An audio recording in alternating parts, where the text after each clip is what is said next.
Today we are looking at Elvis, directed by Baz Luhrmann, starring Tom Hanks and Austin Butler. Is it worth the watch? The simple answer is yes, absolutely. Stick around to find out why.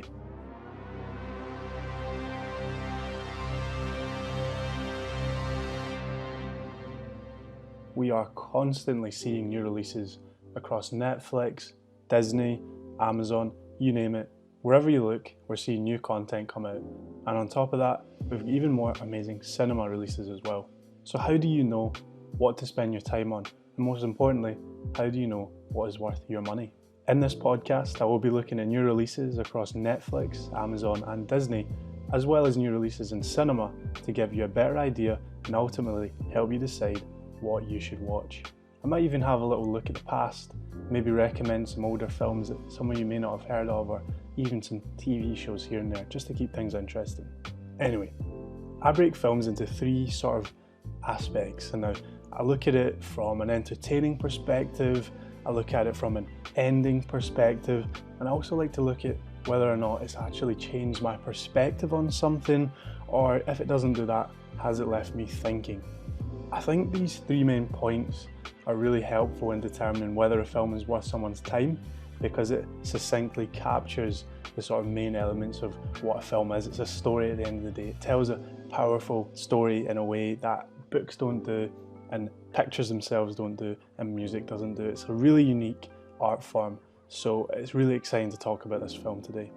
Elvis from the get-go is incredibly fast-paced. It's got hypnotic visuals, it's got amazing transitions that you've probably never really seen before. At times it's a bit trippy, so it's quite cool. It was made in a way that I wasn't really anticipating, and I'll be honest, I've not really watched that much of Baz Luhrmann's stuff in the past, but I felt like this really gave a clear indication as to what his overall style is. It's got really loud visuals, and for that reason I think if you are going to see it, you need to see it in the biggest screen possible. A small screen, a TV, a phone won't do it justice, but nevertheless, the story will still be entertaining. You know, you've got an overarching story. The ending's already set, we all know that tragic ending, but ultimately it's told in a way that is really satisfying, it's really engaging, and that's helped by all the colours and the big and bold performances. I felt like at times some of the performances were a little bit cringy, both on Butler's part and Hanks's part. I loved both of their performances, I thought they did amazingly well, but there was elements at points where I thought Butler edged a bit of cringe, but I think that was balanced out based on the fact that the film is genuinely very extravagant, so I think that style actually did go really, really well with that. Tom Hanks, on the other hand, whilst his performance was very reliable and believable, I felt like there was moments where the accent was just a bit too much. If you listen to Colonel Tom Parker in real life, you'll notice that his voice isn't quite as exaggerated as that, but at the end of the day, it's a film, it's Hollywood. We're not here for historical accuracy, we're here to be entertained, and it definitely does that.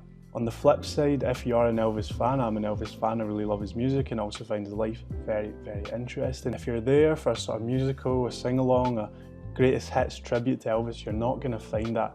We do have a couple of bangers sprinkled throughout the film, but overall there's a lot more of a reliance on alternative southern artists as well as more modern artists such as Doja Cat and Sway Lee, which I think is really nice. You know, it clearly indicates that the film was built and sort of morphed around a more younger audience. You know, we're trying to make Elvis appeal to the wider audience here. We're not trying to appeal to the old grannies and the old women that really, really loved Elvis back in the day. And I think the film does a good job in that. So I mentioned that I break films down into 3 points. You've got the entertainment side, you've got the perspective side, and you've got the ending side. I think the ending and the perspective elements of this film go hand in hand. The cast, crew and director build the film up to a climactic ending that ultimately gives the audience a fresh perspective on how we feel and how we think about the man that is Elvis Presley. We've all seen or heard of these unpleasant stories or images such as, you know, how he died and whatnot, and just the sort of caricaturization of Elvis as a person. And I think it's easy to exploit that, but the film doesn't do this. Whilst of course we see a demise in Elvis, a downfall in his activities and his sort of mindset and mental health, ultimately we see Elvis in a way that is much more normal, much more humanized than what we would normally expect to see. Now, the ending with these films is impossible to tamper with. After all, it's a biopic. it's a true story. You can't afford to make things up at the ending, so ultimately it's down to how you build to that point and then the way that you tell the story rather than what you say in the story. I think the contrast in the way that we see Elvis throughout the film and the very, very end is what's so satisfying. We see Elvis in a sort of dilapidated mindset for the majority, 95% of the film, but we never really see him in how he's depicted to be in modern day until the very, very end. We see Elvis in a fairly strong and comfortable, healthy position. Of course, his mind isn't quite where it was, but it isn't until a sort of lapse in pacing and a very, very final scene that is cut alongside real life footage that it really, really hits home. And I think that is the beauty of this film. Whilst I think the film may have missed an opportunity in delving deeper into Elvis' psychology and looking at really why he made the choices that he made, I think ultimately the film does a really good job at showing Elvis' battle with his manager, who was a pivotal character in his life and in the film, and also a battle with his persona. Elvis was constantly a battle with who he was and who everyone else thought he was. And the film shows that really well. It's a really mourning and powerful film at points.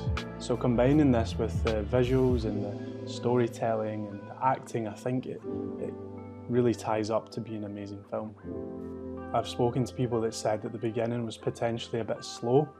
Personally, I didn't find that. I felt like it really built some strong foundations in telling the story. I don't think the beginning of Elvis's life is as much explored as the later stages, so I think it was really good that they built the grounding. But of course, if you felt differently, let me know. With a budget of $85 million, I think Baz Luhrmann has done a good job. I think there may have been an overexpense on certain elements of the film, but ultimately I think they've done a great job.